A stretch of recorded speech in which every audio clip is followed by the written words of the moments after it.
Hello, Mark. My name is Tinson. My Chinese name is Zhuang Tingzhen.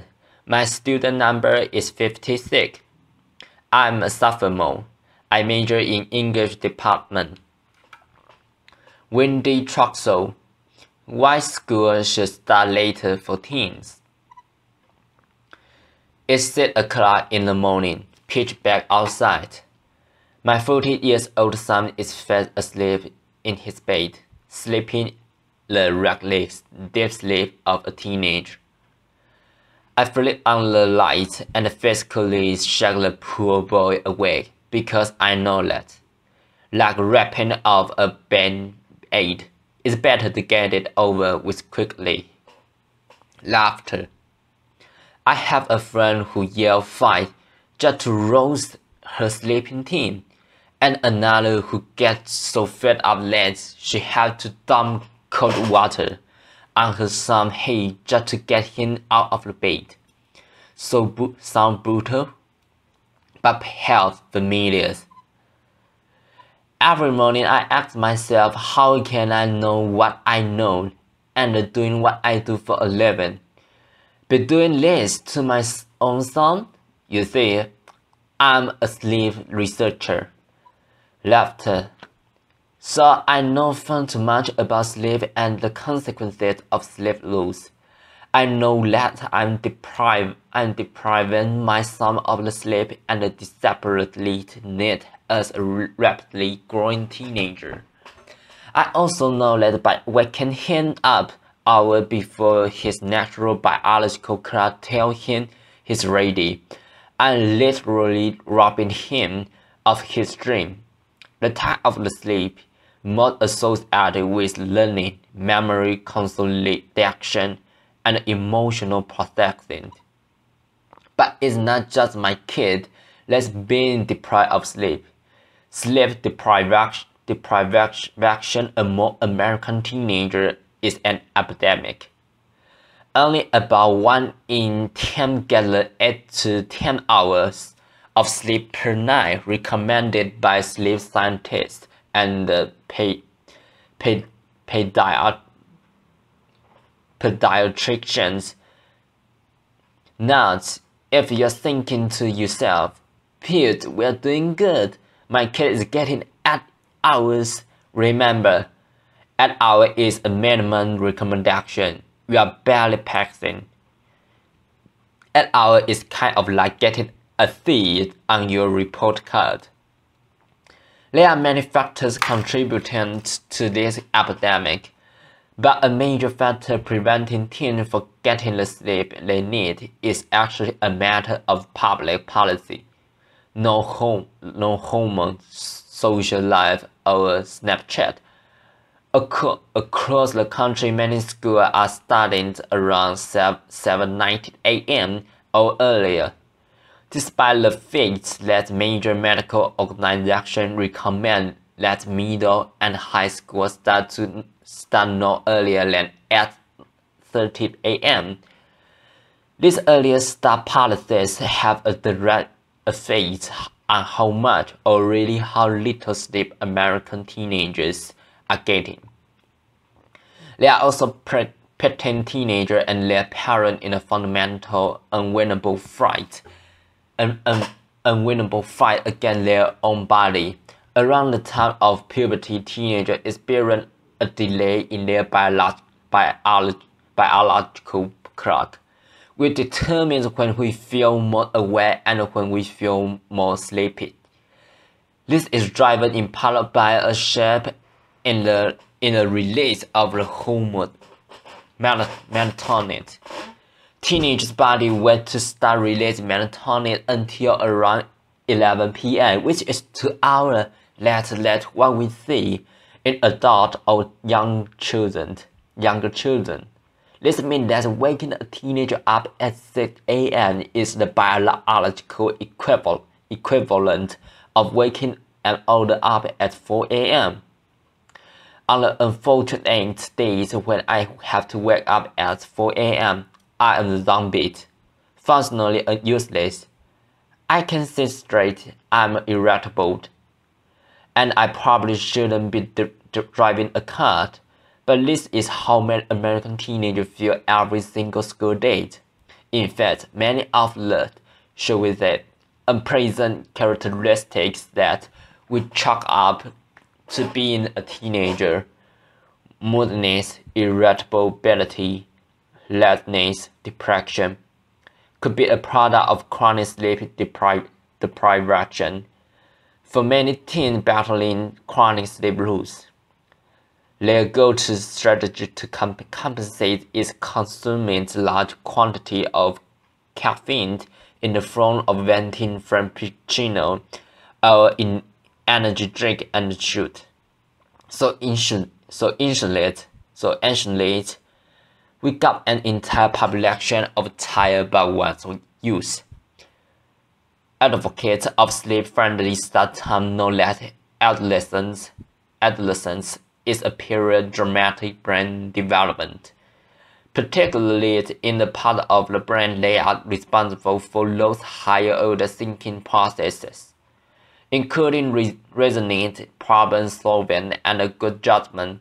In other words, the very type of brain activity that's responsible for running in those impulsive and often risky behaviors that are so characteristic and adolescence, and these are so terrifying to us parent teenagers. They know that, like the rest of us, when teenagers don't get the sleep they need, their brain, their body, and behavior suffer with both immediate and lasting effects. They cannot concentrate, their attention plummets, and many will even show behavioral signs that mimic ADHD. But the consequences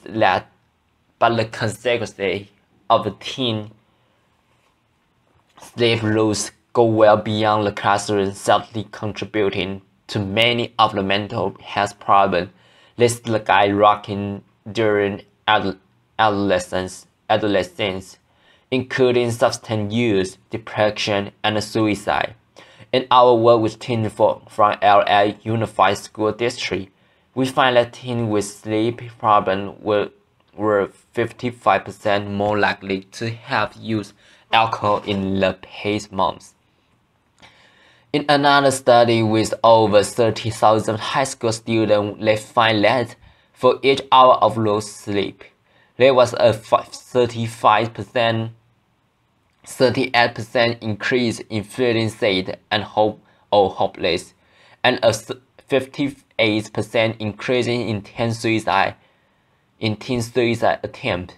And if that's not enough, teens would skip out on sleep and are at increased risk for a host of physical health problems that plague our country, including obesity, heart disease, and diabetes. Then there's the risk of putting a sleep-deprived teen with a nearly maintained driver's license behind the wheel. Studies have shown that getting 5 hours or less of sleep per night is equivalent of driving with a blood alcohol content above the legal limit. Advocates of sleep-friendly start time and researchers in this area have produced tremendous science showing the tremendous benefit of later start time. The finding of unequivocal, and as a sleep scientist, I rarely get to speak with that kind of certainty. Teens from the district with later start time get more sleep.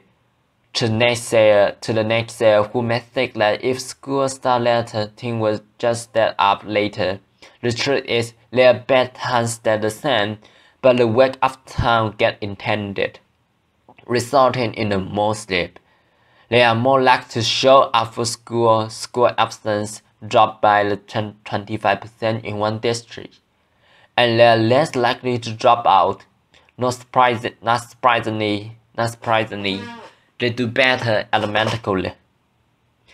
So this has a real implication for reducing the achievement gap. Standardized test scores in math and reading go up by 2 or 3 percentage points. That is powerful as reducing class size by 1/3 fewer students, or replacing a social teacher in a classroom with a truly outstanding one. Their mental and physical health improve, and even their family are happier. I mean, who don't enjoy a little more presence from our teen and a little less crankness? Even their community are suffer because car crash rate go down, a 70% reduction in one district. Given this tremendous benefit, you might think, well, this is no brand, right? So why have we as a society failed to have hit this code? Often the argument against later start time goes something like this. Why should we delay start time for teenagers? We need to toughen them up so they're ready for the real world. But that's like saying to the parent of a 2-year-old, don't let Johnny nap, or he will be ready for the kindergarten. Laughter. Delayed starting time are also present many logistical challenges, not just for students and their family, but for community as a whole. Adapting bus routes, increasing transportation costs, impact on sport, care before or after school. These are the same concerns that come up in district after district, time and again around the country as school start time are debated. And they are legitimate concerns, but these are problems we have to work through. They are not valid excuses for failing to do the right thing for our children, which is start to middle and high school not earlier than 8:30 a.m. And in districts around the country, big and small, who have made this change, they find that these fears are often unfounded and find outweighed by the tremendous benefit for student health and the performance and our collective public safety. So tomorrow morning, when coincidentally we get to set our clock back by an hour, and you get that delete extra hour of sleep, and the day seems a little longer and a little more full of hope. Think about the tremendous power of sleep, and think about what a gift it could be for our children to be able to wake up naturally in harmony with their own biology. Thank you, and pleasant dream.